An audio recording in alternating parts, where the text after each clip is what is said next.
average traveling professional's cortisol spikes by 72% during business travel. This makes sense. There are a lot of stressors that come up with travel, sleep schedule changes, project deadlines, you name it. So in this video, we're gonna go over different tactics you can use to actually reduce the amount of stress that you have and bring your hormones back to normal, even with constant travel. If you don't know who I am already, my name is Zach. I got my degree in biochemistry and I specialize in helping people regulate their hormones while traveling a ton and being really stressed out from work. So in this video, you're gonna get my step-by-step precise 15-minute stress management guide that we have used with over 100 of our clients, including executives at some of the top consulting firms. So this video will be broken into 4 sections. Section 1 will be the stress mind-body connection. Section 2 will be the actual protocol. Section 3 will be an implementation matrix that you can take away today.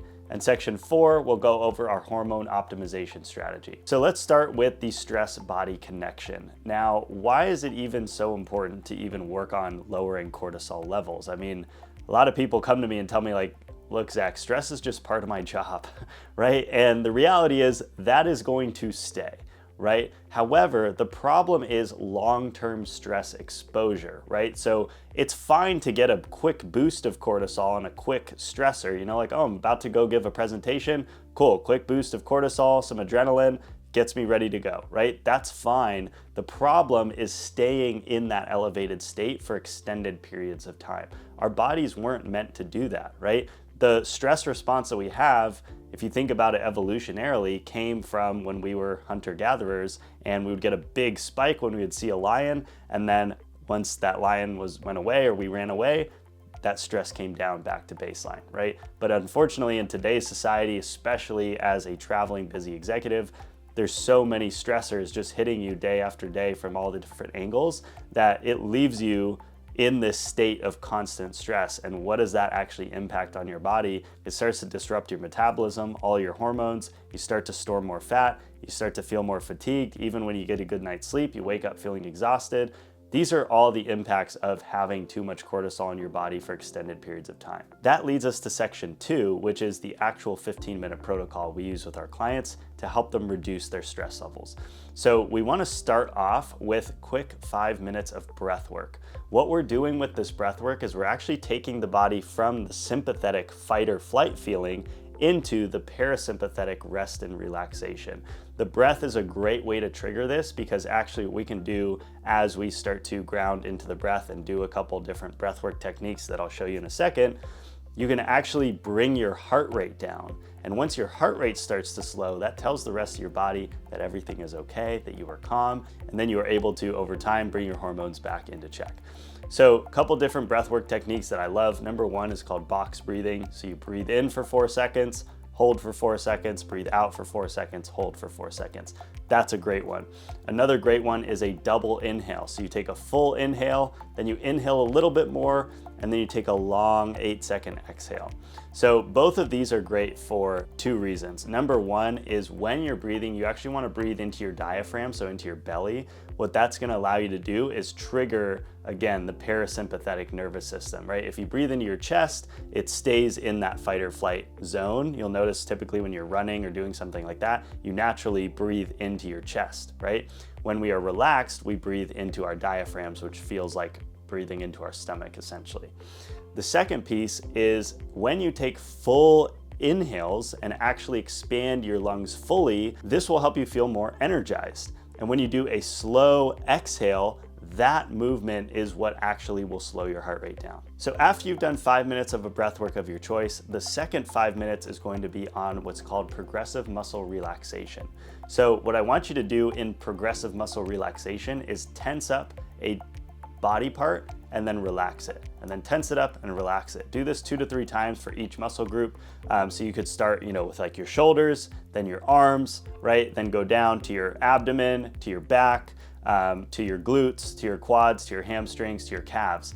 And as you move down your body, what you'll notice is that when you tense them up and then relax them, they actually become more loose.